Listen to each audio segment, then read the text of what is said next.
le 21 janvier 1933.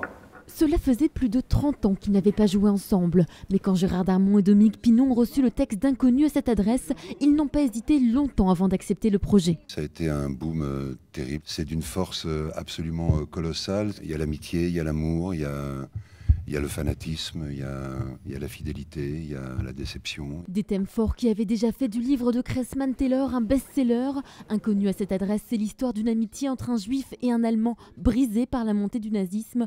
19 lettres poignantes, interprétées avec force par les deux acteurs. Qui est cet Adolf Hitler qui semble en voie d'accéder au pouvoir en Allemagne? Un texte très émouvant qui a forcément fait réfléchir Dominique Pinon. Comment je me comporterais, moi, si j'avais vécu de tels événements? J'en sais rien, ce serait prétentieux de dire que je serais un héros.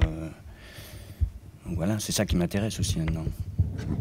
Je viens d'apprendre que mon partenaire donc, était proche du nazisme et aurait pu tourner facho. Ce qui me donnera un peu plus de force pour demain. Une pièce qui met les nerfs à rude épreuve même pour les acteurs, mais le théâtre a tout prévu pour éviter les querelles. La lecture se fera à tour de rôle. Dès le mois de février, c'est Nicolas Vaud et Thierry Frémont qui prendront le relais avant de céder leur place à deux autres complices, Thierry Lhermitte et Patrick Timsit, à partir du 1er mars.